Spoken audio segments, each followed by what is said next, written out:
Hello there, ladies and gentlemen, I'm the Spiffing Brit, and today we're playing Crusader Kings III. That's right, it's the incredible medieval game where you can basically be anyone and do anything. Want to convert the Catholic faith into being a religion all about being naked? Well, sure, this game allows you to do it. You can change history, live adventures, and do just about whatever you want. Last time we played Crusader Kings III, we turned the game into a divorce simulator where basically we had a character continuously marry and divorce men over and over again to create massive quantities of money. Today, however, we're trying something completely different and we'll be turning the game into a Viking simulator. And this is all thanks to CK3's brand new DLC, which is a content pack that Paradox have just added. It is the Northern Lords expansion, and guess what? They've even paid me today to play the game, which is fantastic because I was going to do it anyway for free. But no, now I get paid to exploit their game. Now we're going to be following a very simple and easy to understand acronym for the entirety of this video. You see, as a pirate, we need to follow the pirate code. The pirate code, of course, being PRIC. Pillage, ransack, invade, children, and kill. We're going to be pillaging, ransacking, and invading large quantities of the world, having as many children as possible so we can give away all of our land, and most importantly, killing just about everyone who doesn't follow our religion, and also quite a few people who do follow our religion. And by using all of this, we're going to be able to ascend to an ethereal plane where we're going to be able to teleport around the map and effectively become a god. And it's all thanks to creative uses of game mechanics in CK3. Now we're going to be starting in the 867 start date. Now everyone playing this game will probably pick some of the famous people from this time, like the leader of Jorvik, or Ivar the Boneless, an absolutely incredible warrior. We, however, are going to be taking over the Isle of Man. The Isle of Man is a tiny, absolute garbage province which floats off the coast of England. It's pretty much useless and has no value. However, thanks to some creative uses of game mechanics, the Isle of Man is actually completely and utterly insane. Of course, we're not going to be playing as the actual chieftain of the Isle of Man. We're going to be creating our own character. Now, we're not going to settle for a standard character name, but you see, we're going to be turning CK3 into a pirate simulator because I absolutely love pirates. I was a big fan of Sid Meier's Pirates, which is one of the greatest games of all time, and today we're going to be reliving that pirate lifestyle in the medieval periods. You see, we're going to be playing as none other than the legendary Captain Jock Sparrow. This is it. I've made our beautiful character. Look at him. Isn't he just amazing? Who doesn't love Captain Jock Sparrow? He's beautiful. Absolutely beautiful. Jock Sparrow, do you think you're beautiful? Yes, I do. I think I am really beautiful, but also, please kill me.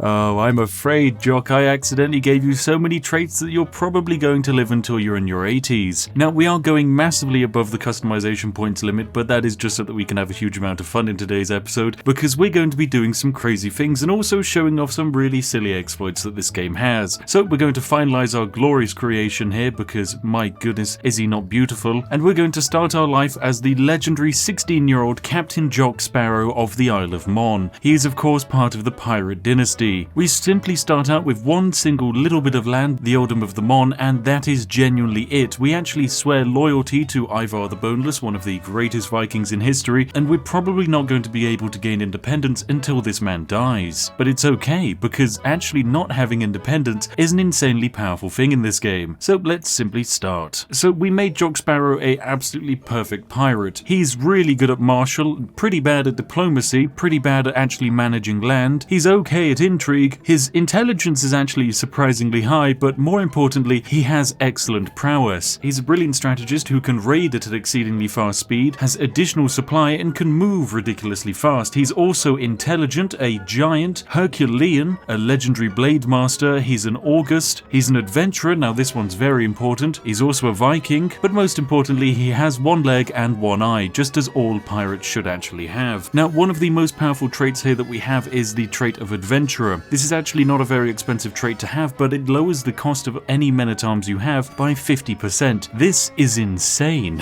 But anyway, we need to actually set up our character. We're going to, of course, go for a martial lifestyle and focus massively on chivalry. We also need to find ourselves a lovely wife. There we go, we found Pora here. She's a fellow Viking lady, and she has a huge amount of martial, so we're going to get married to her. Fantastic. And hopefully she'll give us a player heir. She's wrathful, ambitious, and deceitful, but that 21 martial is absolutely perfect. Now, as I mentioned, we start out with literally just one holding and 337 soldiers, but don't worry, we're not going to be limited by that for much longer. We also want to change the name of our land. We're not going to be the Earldom of Mon, we're going to be the Earldom of Man, and also Man, there we go. And our holding will not be called Holmatoon. Instead, our capital city is going to be called Pirate Haven 1. There we go. go. Lovely stuff. Right, now it's time for us to do what all pirates do best. Immediately, we need to do a couple of very important things. We need to determine our personal god. This is, of course, something that every single Viking should do, as we're going to be devoting ourselves to Ul, the god of war and honor. He's going to allow us to have additional martial stats. Now, Viking life is pretty unique, because unlike most of these civilized kingdoms down here in England, we don't rule over actual estates. We rule over tribal holdings. These tribal holdings generally don't create that much tax and don't have that much loot, but they do provide excellent sources of prestige, and we need prestige, because unlike most civilized factions, we don't pay for our incredible men-at-arms using money. No, we use prestige. Basically, these men are serving us off of hype and not pay, making them very, very valuable. Now, you will notice that most of these units here are actually insanely cheap, and that's because our incredible character here is an adventurer, meaning men-at-arms are 50% cheaper. We can actually stack this even further and further to basically make our men-at-arms free. Now, logically, we'd want to spend some prestige to get some really high-quality, expensive men-at-arms so that we have a really strong fighting force, but we don't actually need a fighting force at all. We just need the cheapest men we can find, and so for that we're getting light footmen. And the reasoning is simple. There's currently a really nice exploit in this game relating to raiding, where basically if you are a vassal under someone, your raiding forces cannot be attacked. Now, normally if you're attacking someone and raiding them, they're going to be able to fight back. We, for example, wouldn't want to go and raid England right now because they have 1,800 men. Heck, take a look at France. They have 4,500 men. If we were to drop a force of men on Paris, we'd be immediately murdered. Or would we? Now, we almost have 500 men, and as soon as we get up to a nice quantity of men, we're actually going to stage our first invasion. We're going to be taking as many men as we can and going on a magical money-making adventure. Now, the exciting thing about being Norse is that we have access to some incredible technological innovations. We have long ships which have increased naval speed and decreased embarkation costs. This effectively allows us to teleport around the map at an insane speed, which is naturally exactly what we're going to do. Right, we now also have almost all of our military ready to go, so we're going to raise everyone up as a raider, of course put myself in charge of this lovely army. Now, this is normally going to be a scary thing because we might risk my life, but luckily, no, I know how this game works and I know how to exploit it, and my life is not in danger at all, as we're about to load up onto our incredible speedboats and take a trip down to Paris. Now, you see there's a very interesting mechanic currently going on in the background, which is that there's a cheeky little exploit currently existing in CK3 whereby we can raid and pillage as much as we like with zero retaliation. This is because our legendary pirate here is a vassal, meaning he's able to pillage lands without the owners becoming hostile to him. As you can see, he simply rocks up into a province, the enemies raise up their armies, and then they realize, hang on a second, we don't want to fight you. That's because he's just so damn handsome and ravishingly beautiful. I mean, look into the man's eyes. If this man was burning down your homes and villages, would you want to fight him? No, you'd want to sit him down for a nice warm cup of tea and work out a way so that he could pillage your lands even faster, because you don't want to inconvenience this man, otherwise he'll destroy you. Now, as we've sacked Paris completely and utterly, we're able to steal money from it. As fun as it would be to steal some of the local population and dump it off in our capital, I think instead we're just going to go for bountinous plunder and get some golden prestige, because we really need to increase our prestige level. Now, because we're not raiding with that many men, we can't actually raid for that long until we've captured all of the gold that we're actually able to even fit in our pockets, so for the time being we're just going to wander around the French countryside sacking a whole bunch of temples and towns. Now, we've managed to capture the daughter of the King of France, meaning we can ransom her back for 50 gold. This is one of the great benefits of being a pirate Viking, is that when you start raiding places, you're going to be filling up your prisons with a whole bunch of random people, who it turns out you can sell back for a profit. Right, there we go, we return with all of our loot, we get 60 gold and 60 prestige for our glorious work, and you know what, I think it's time that we go on a feast. So I'm quickly going to disband my army and hold myself a very quick feast. Whilst this happens, I'm going to raise my army as raiders. I don't really need to worry about them and how well they'll perform, because at the end of the day they can't be attacked, and so consequently we're going to take this stack of 100 raiders and sail them down to the incredible city of Jerusalem. Jerusalem has 75 gold's worth of loot, meaning it is a infinite treasure trove of money, and the best thing is they can't fight back. We can also start increasing the size of some of our men-at-arms regiments, which is very important because we're going to need more men-at-arms regiments in order to start actually making more money from pirating. We're also going to swap ourselves onto the top of this boat and make our way down to Jerusalem. Come on, waltz on in, there we go. Right, and we pillage it down, we get our gold, fantastic. Oh, we get a whole bunch of gold now as well. 51 gold and 75 prestige, and immediately that fills up our coffers entirely, and we just sail on home. But remember, we're using Viking speedboats, meaning it only takes us 6 months to actually sail back. But that's not even our peak speed. You see, with organized march, we can increase our movement speed by another 15%. And with engineered for destruction, we can add plus 25% naval speed, meaning eventually we're going to be able to jet back and forth to Jerusalem in just 3 months. A process that in the medieval period took multiple years. Oh goodness. Anyway, we're going to pick up Stalwart Leader just to give ourselves more prowess and also make it less likely for us to actually die in the field of battle, because we are exceedingly powerful and we're going to be leading every single army. And there we go, we've returned home and we can disband our army. Fantastic stuff. Right now, I personally think it's time for us to go to war, and as always, the easiest places for us to war are these lovely provinces in Ireland. Now, we're going to go to war with these factions very soon, but seeing as we're going to war with them, we might as well actually raid them before we fight them. This way they're actually weaker by the time we actually end up dropping our armies on their shore. We also need more prestige before we can declare a war and start our proper invasion of Ireland. There we go, fantastic. We sack Ulster, and I'm pretty sure we stole one of their many characters. Who can we ransom them back? For 10 gold? Yes, we can. Alternatively, we can just execute them. And because they're a Catholic, we gain 11 dread and 50 piety, and nobody minds, because he's simply being sacrificed to the pagan gods. There we go. There we go. Bring me more bounteous plunder, and with that, we've actually gone up a level of fame. We're now distinguished, which is perfect. Oh, and we can ransom someone. Ah, you want me to ransom your wife back to you? Okay, 50 gold, I'll take that. Anyway, we quickly disband our army, and it's time for us to declare our war. And you know what? Even before we go to war, we're going to be able to increase the size of our men-at-arms regiments, and I'm even going to recruit ourselves a group of Hussars who are insanely powerful warriors. Now, the enemy has called in their allies to assist them, so they do have 1,126 men in total. We don't have much more than them, however, we are literal gods when it comes to combat. Right, it's time for us to raise all of our armies. 1,415 men versus their men. It's going to be a decisive victory. And the reasoning is simple. Jock Sparrow is a literal god of combat. Immediately, we enter combat with a 26 advantage. Oh goodness. So on the first day of combat, they lose 68 men, we lose 18. Oh, it's just perfectly balanced. Absolutely perfectly balanced. And we've captured a random general from the enemy army who we could ransom for 10 gold, but 10 gold honestly isn't that much, when instead we can just execute them for 50 piety. Lovely. And now I'm a faithful servant of the pagan gods. Oh, it's perfect. In an incredible high IQ move, the enemy decided to spend all of their gold hiring 740 mercenaries, which is actually fantastic for us because those very same mercenaries are going to feed us prestige and piety. Oh, goodness. And with that, we have 100% war score, although we are just going to chase the armies around a little bit so that we can gain a little bit more prestige, because at the end of the day, we want to be a famous fighter. Here we go. Perfect. Look at this. March your armies single file into me so that I can gain as much prestige as possible. Right, and let us finish this incredible war. We gain some fame, and we take control of this territory. Perfect. We actually currently have the King of Ulster in our prison,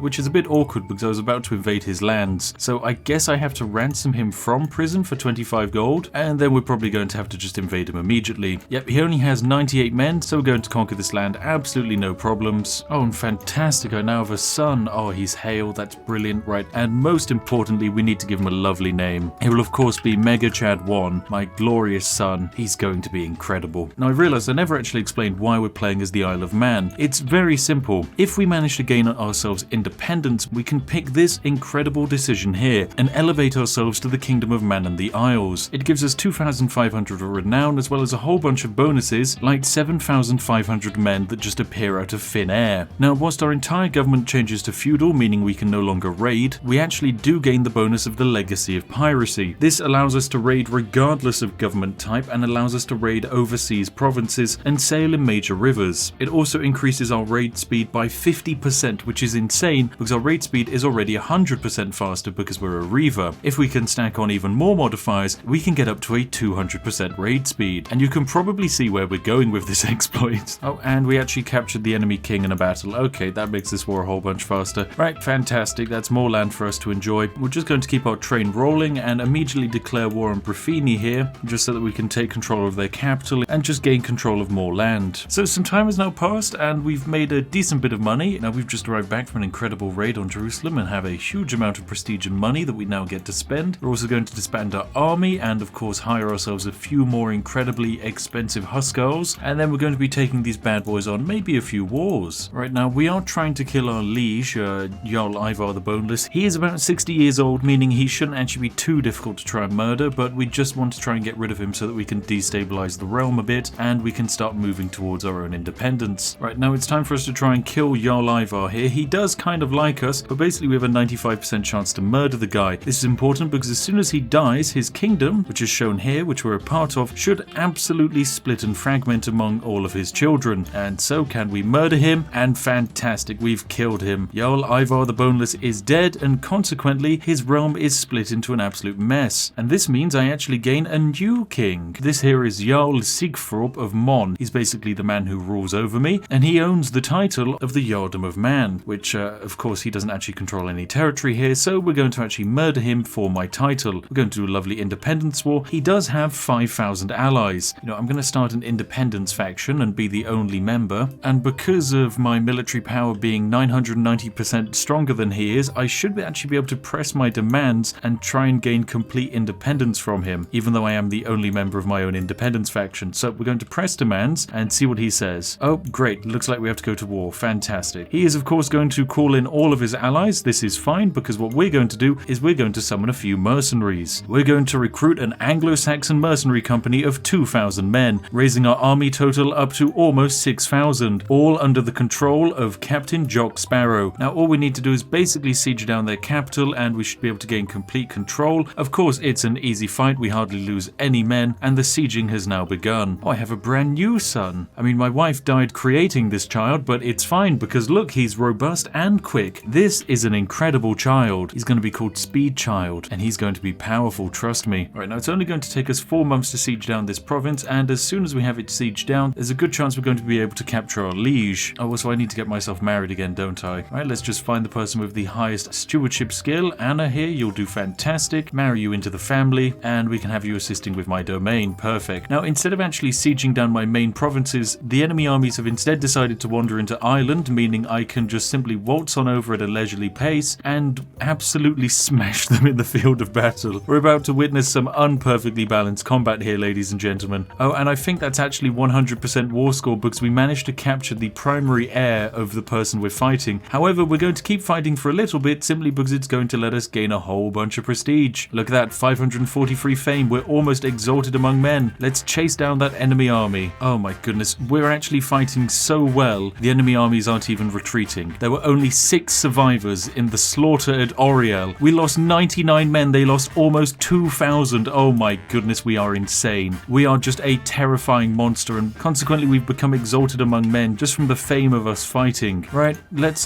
finish this war and gain my lovely independence. Perfect. We're now independent, and because we're now independent, we only need to do 2 more things before we can gain the strongest nation in the world. We need to seize the title of man, which we'll do right now. It costs us 250 gold, we usurp it, and wabam, we're now a mighty Jarl. And you know what? We're going to do something absolutely insane. We're going to invade a kingdom. We're going to invade the kingdom of West Francia. Yeah, we're going to go to war with France. It is going to cost us a lot of prestige, but I think we can do it. He has an army of over 5,000 men at the moment, which will very quickly become even larger than that. We, however, have an incredibly large mega army. And you know what we're going to do? We're just going to sail ourselves right on down to Paris and plonk ourselves on top of it. Oh, we've got a brand new son. Oh my goodness, you're insane. You're Herculean and intelligent. Oh my goodness, this is a wonder child. Right, you're Wonder Child. Congratulations, Wonder Boy. Oh, now the great thing about having more sons is as soon as we actually invade the kingdom of West Francia, we can basically give our 1-year-old children who have giant ears as much of the land as possible. Oh, and we've landed in Paris. This is the Battle of Paris, ladies and gentlemen, where 6,000 French peasants stood against a whole bunch of Vikings, and would you look at that, it was a glorious victory, of course, for us. 802 fame we gained for that one. Including 400 piety, good lord. Oh my goodness. Anyway, the Siege of Paris is continuing. Siege of Paris is going well. It's only going to take us 7 months, and if we manage to actually capture the French king, then that's absolutely fantastic, because he's currently hiding behind the walls of his capital building, because whilst he's an incredibly intelligent man, he is absolutely terrible at fighting. The man can't even pick up a sword. And this Siege of Paris is about to be over, ladies and gentlemen. Wabam, fantastic. Oh no, this is fantastic. I think we've baited in an enemy army by splitting up our forces. Yes, we have. Perfect. So we just move to sit back in on top of it, and yep, the enemy is going to march single file into our men. Lovely. Oh, look at this advantage. Glorious defender's advantage here. Sure, they outnumber us 2-1, but it's fine. We're Vikings. We can rout well over 8,000 Frenchmen. Easy peasy. Oh my goodness. Now that is what I call a fight. Alright, so what I'm going to do is quickly sail my army right the way back to my home, and then in doing so we're going to simply raise them up again, but this time with slightly more supply and better quality, and we're also going to recruit ourselves some additional mercenaries. We've now also got an additional perk so that we can increase our skirmisher damage. Oh my goodness, we're going to become terrifying here. Oh, this is going to be just absolutely incredible. And the army sat on Paris is actually in low supply as well, meaning it'll just be an absolute breeze to fight. There we go. Oh, I mean, the French king is actually even leading the battle here. The French king himself. Oh, this is perfect. There's a good chance we can capture him here. And there we go, we've captured him. Oh, it was that easy. All you have to do is find where the enemy king is fighting. Just beat him in battle and, well, because we're a Viking, we're going to capture him. So with that, we're going to be able to enforce our demands and take control of the entire kingdom of West Francia. It really is that easy.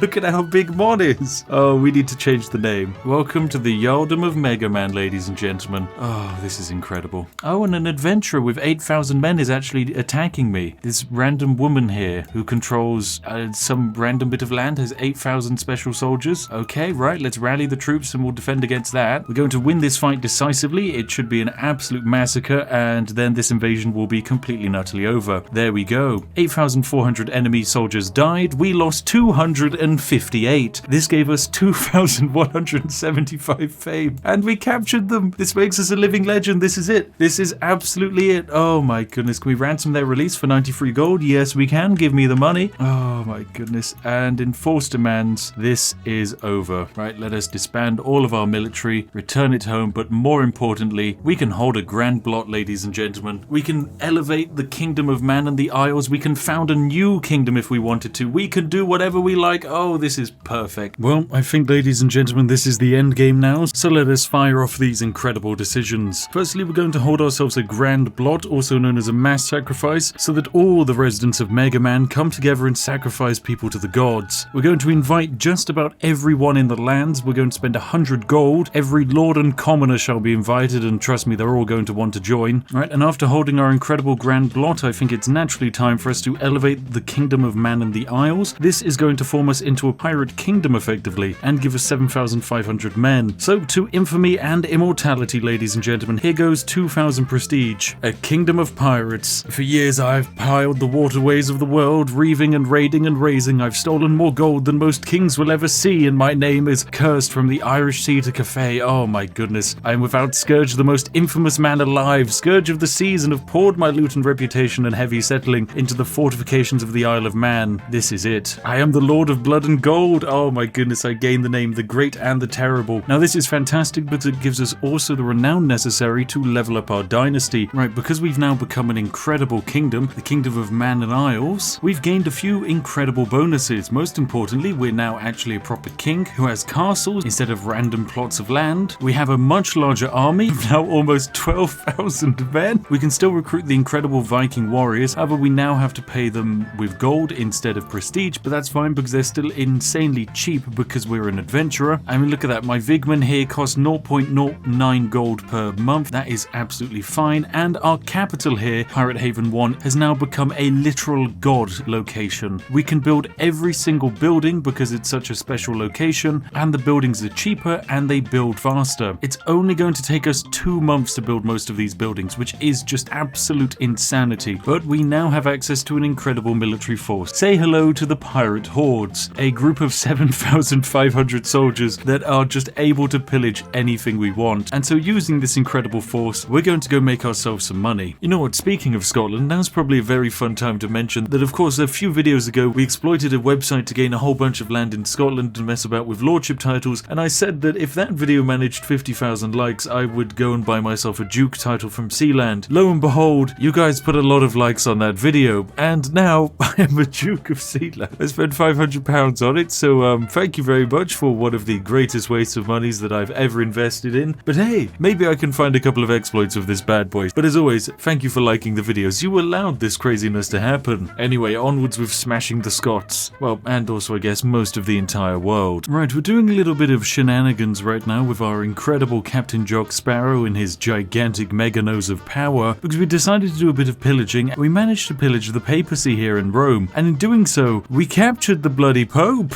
He's 76 years old, but this man's whole of body, and trust me, he's also worth a pretty penny. So before we actually release him into the wild and ransom him, we're actually going to just torture him, because why not? It might make him insane. It's a 5% chance the Pope becomes a lunatic. Actually, you know what? Considering he's in our our dungeon, I'm gonna steal his hat because he has a pretty good hat. There we go, look at that. We've borrowed the Pope's hat. You know, we'll quickly ransom this guy off without his hat. There we go, 300 gold and 300 prestige. A very nice pickup to have, and we'll just be finishing off our raid in the local countryside here. Now remember, it only takes us about 5 days to raid each of these provinces. Normally raiding in CK3 takes actual months. And the process of raiding entire counties for money is a system that is meant to take quite a long time, for good reason. You're not meant to be able to make this much money over such a short period of time in the game, because at the end of the day, via pillaging, we're able to make well over 400 gold in a month, which is more than we should ever have access to. You see, now normally when it comes to raiding a province in the game, it takes several months. Like non-Viking raiders, it can take them upwards of 3 months to just raid one province. We can do it almost instantaneously. It's almost like we have a loudspeaker broadcasting, right, we're going to this province, and this province. We send a little letter ahead of time, and the people of Jerusalem come on out with buckets of all of their gold, pile it up, and we just waltz on in and collect it. That way there's no hassle, no fuss, and we can just all get this raiding business solved nice and easily. We are simply the greatest pirate the world has ever seen. Right, I think it's time for us to return home and start doing a couple of these wars. Oh yes, my son, Prince Speedman, has grown up and he's an, oh my goodness, a mastermind philosopher. Look at this incredible being. So smart. Right, we return home and deposit all of our goodies, and that should actually bring up our wealth to, yes, 1,888. Oh, it's just insane. It absolutely is. Right, time for us to go and actually reform our faith. Well, ladies and gentlemen, disaster has just struck. We have a brand new son. There's only one issue. Prince Torf here probably isn't my actual child, because guess what? I confronted my wife because I believe she might have someone else, and who is the someone else? Why, it's my son, Prince Speedchild, is sleeping with my wife. Oh goodness, he's such an intellectual and so smart and handsome and beautiful. No wonder my wife fell for him. Very well, I will forgive both of them this time, mostly just because he's such a massive Chad. Anyway, we're currently invading the entirety of Italy to just give it to some random guy. The reason we're invading Italy is because I'm trying to farm prestige via battles, and lo and behold, that's a surprisingly easy thing for me to do. So far, we took the defending army, which started off at about 10,000 including mercenaries, and we've brought it down to just 1,000. Oh my goodness, and my son Speed Chad used a hook that they had on me to lower their levy contributions. Speed Chad, I know what you're up to. He's just upset that I've decided not to give him the throne, and instead I'm giving it to Wonder Child, or I might as well rename him to Ear Boy, with an incredible face like that. But he has created Lancelin, my grandson here, who is absolutely insane, an intelligent, robust little child, who will be in a position of great power, I'm sure. Anyway, we now control all of the necessary holy sites to actually reform the faith. At this point, we're simply waiting until we have enough piety to create the religion of my dreams. Honestly, I think my son sleeping with my wife is just a case of one-upmanship which is happening in the family. I one-up the Pope by stealing his hat, my son one-ups me by stealing my wife. 'Tis the cycle of life. Right, there we go. The war is over. We've managed to defeat the Italians. We are now giving Count Herbert, one of my random vassals here, who controls 2 bits of land, we're giving him the entirety of Italy, just for fun. There we go. He now controls Italy, and he's a good friend of ours. We did it, ladies and gentlemen. We've decided to personally reform the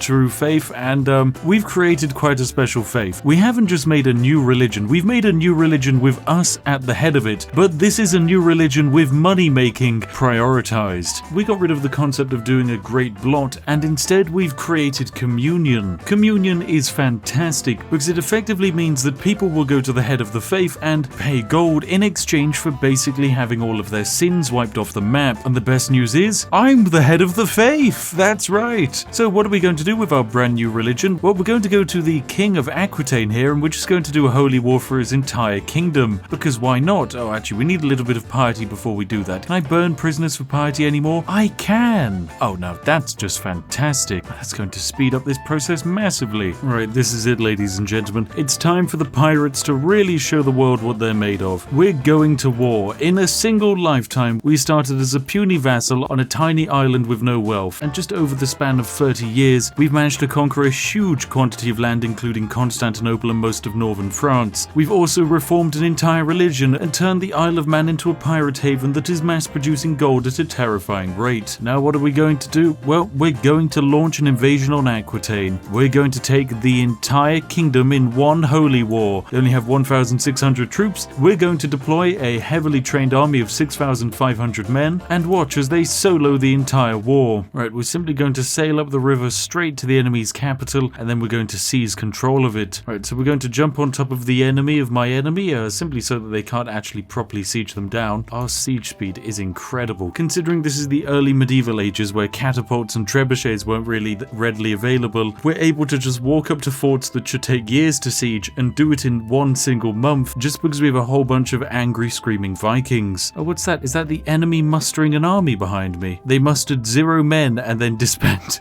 Oh, the enemy is so pathetic. But hey, we keep capturing rival dukes and kings. Oh, and it would seem that my enemy has formed an alliance with Scotland, so they might be calling in Scotland to help them out with this war, although I think it's a little bit too late. No matter how many Scottish men run down from the north, we're still going to absolutely smash them. Yep, and there we go. The Scots have joined the war, but this is going to change very, very little. Oh my goodness, I think we found the army of Aquitaine. Yes, it's 2,000 men. Perfect, we're going to chase them down. If it's being led by their king, we have an incredible chance here. Yes, it's being led by the king, who only has 1 leg and is scarred. Oh yes, come on, capture him. His 2,000 men stood no chance, and there we go. It really is that easy. Okay, let's enforce our demands and take control of the entire kingdom of Aquitaine. Ah, it just works. It really does just work. I think we should probably usurp the title of the kingdom of Aquitaine. Right, now I have just gained a very large quantity of land, which I can't actually use because it's so much. Oh my goodness, it's huge. Oh, this is insane. But I think this is it, ladies and gentlemen. We've managed to take over a huge quantity of the world, but I'm not going to end today's video here. Instead, I'm actually going to switch into a separate character, probably over the other side of the world, and just AFK for about 50 years to see what happens to our lovely empire. Obviously, we should be followed up by the incredible Prince Wonderchild, whose job it will be to lead this entire incredible world that we've just shaped with a brand new reformed religion, and see if he can lead the legacy of the pirates in an incredible fashion and glorious success. So it's time for me to change character and say goodbye to Captain Jock Sparrow, the greatest pirate I've ever seen. And this is it, ladies and gentlemen. In 932 AD, the legendary Captain Jock Sparrow